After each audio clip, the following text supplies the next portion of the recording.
सुप्रभात मंडळी. कालपर्यंत आपण म्हणजे काय ग आजी हे पुस्तक वाचत होतो. आता आजपासून मी एक नवीन पुस्तक सुरू करते आणि त्याचं नाव आहे हॅनाची सुटकेस.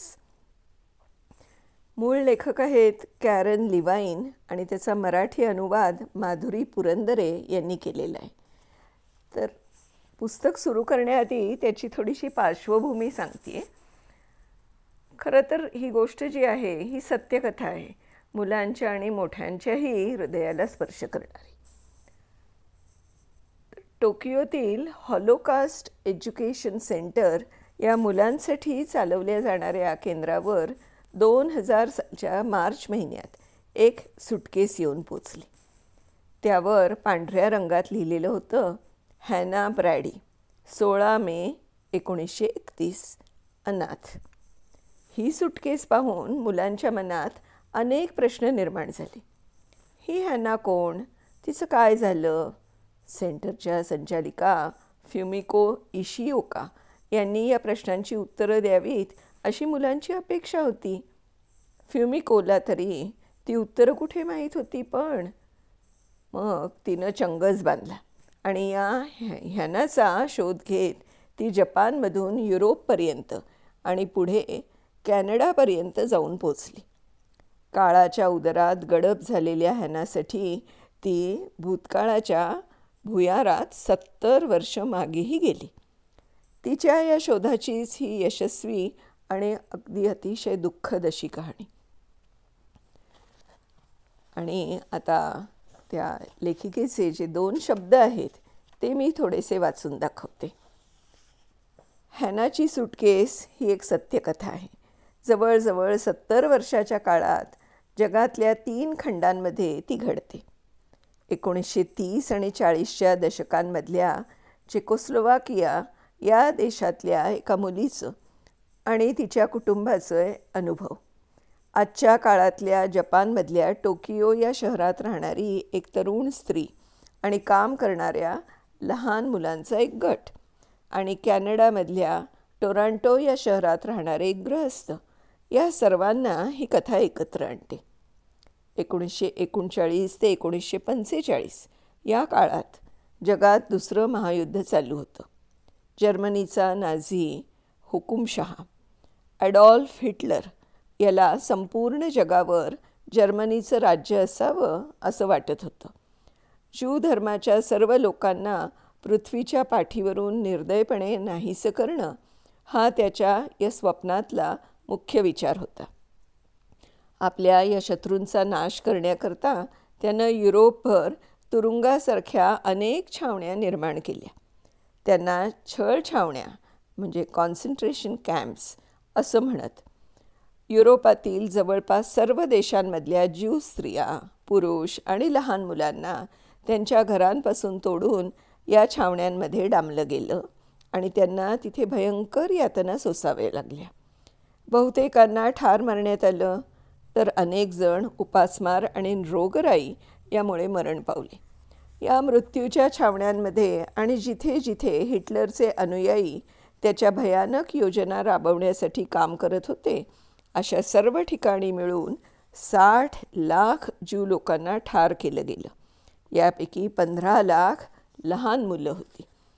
1945 युद्ध संपलं आणि छळ छावण्यांमध्ये ज्या भयंकर गोष्टी घडल्या होत्या त्याची माहिती जगाला कळली. माणसाच्या इतिहासातली सामूहिक हत्यांची ही सर्वात भयानक घटना होती. दुसऱ्या महायुद्धाच्या काळात हिटलर आणि त्याचा नाझी पक्ष यांनी ज्यू धर्मीयांचा युरोपमध्ये संहार केला. त्या नरसंहाराला इंग्रजीत हॉलोकॉस्ट असं म्हणतात. हे कसं घडलं आणि ते पुन्हा होऊ नये याकरता काय करता येईल हे समजून घेण्याचा प्रयत्न लोक तेव्हापासून करत आहेत. दुसऱ्या महायुद्धात जपान हा नाझी जर्मनीचा मित्र देश होता. हॉलोकॉस्टच्या इतिहासाकडे जपानचं लक्ष अलीकडेच गेलं होतं. जगात सहिष्णुता आणि सामंजस्य नांदावं, वाढीला लागावं यासाठी काहीतरी करण्याची इच्छा असलेला एक दानशूर गृहस्थ जपानमध्ये होता. आपलं नाव जाहीर होऊ नये अशी त्याची इच्छा होती. पण जगाच्या इतिहासातल्या या महत्त्वाच्या घटनेबद्दल जपानसारख्या लहान मुलांमधल्या जपानमधल्या लहान मुलांना कळलं पाहिजे असं त्याला वाटलं. आणि म्हणून त्यानं एकट्यानं Tokyo Holocaust education resource centre ही संस्था उभी केली. 1999 साली हॉलोकॉस्ट संबंधी लहान मुलांची एक परिषद भरली होती. तिथे टोकियो आणि परिसरातल्या 200 शालेय विद्यार्थ्यांची हॉलोकॉस्टमधून वाचलेल्या याफा एलियाच या बाईशी भेट झाली. आपल्या गावातल्या जवळजवळ सर्व लहान मोठ्या आणि वृद्ध ज्यूंना नाझींनी कसं ठार केलं ते एलियास यांनी सांगितलं. आपल्या भाषणात त्यांनी पुढे सांगितलं, भविष्यात जगामध्ये शांतता निर्माण करण्याची ताकद मुलांमध्येच आहे. 10-12 तरुण जपानी मुलांनी हे आव्हान स्वीकारलं आणि स्मॉल विंग्स नावाचा लहानसा गट स्थापन केला. आता या गटाचे 8 ते 18 वर्ष वयाचे हे सभासद दर महिन्याला भेटतात. ते एक वार्तापत्र प्रसिद्ध करतात, सेंटर चालवण्यासाठी मदत करतात आणि जपानमधल्या इतर मुलांनी इतिहासामध्ये रस घ्यावा याकरता काम करतात. सेंटरच्या संचालिका फ्युमिको इशिओका यांच्या मार्गदर्शनाखाली त्यांचं हे काम चालतं. त्यांच्या या कामाला मिळालेल्या यशाची किल्ली म्हणजे ही सुटकेस, हॅनाची सुटकेस. या सुटकेसमध्ये एक गोष्ट आहे, कमालीच्या दुःखाची आणि त्याचवेळी खूप आनंदाची गोष्ट. भूतकाळामधल्या अत्याचारांची आठवण करून देणारी आणि भविष्याबद्दलची आशा जागी करणारी गोष्ट. उद्यापासून मी या गोष्टी वाचायला सुरुवात करणार आहे.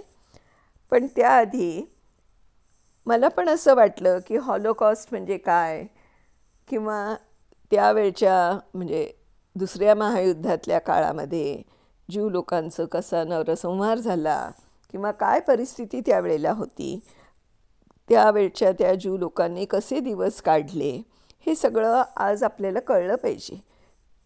आणि त्यासाठी हा माझा प्रयत्न आहे. म्हणजे थोडंसं एकदम मी भारतीय वातावरणातल्या म्हणजे काय ग आजी या पुस्तकातनं एकदम हॅना सुटकेस या पुस्तकाकडे वळले म्हणून थोडंसं कदाचित आश्चर्य वाटेल. पण सगळ्याच गोष्टींची आपल्या मुलांना माहिती पाहिजे, आपल्यालाही माहिती पाहिजे, म्हणून हा विचार आणि हे पुस्तकाचं अभिवाचन. तर उद्यापासून सुरू करते. तुम्हाला नक्की आवडेल याची मला खात्री आहे. आणि आवडलं असेल तर आता मी यूट्यूबवरती सगळं टाकते आहे ना, तर यूट्यूबवरती कॉमेंट्स द्यायला नक्की म्हणजे विसरू नका हं का. कारण तुमच्या कॉमेंट्समुळे मला पण कळतं की मी जे काही वाचते आहे, पुस्तक अभिवाचन करते आहे, ते तुम्हाला आवडतं आहे किंवा कसं. तर भेटूया उद्या हॅना सुटकेसच्या पहिल्या गोष्टीपासून. तोपर्यंत बाय बाय.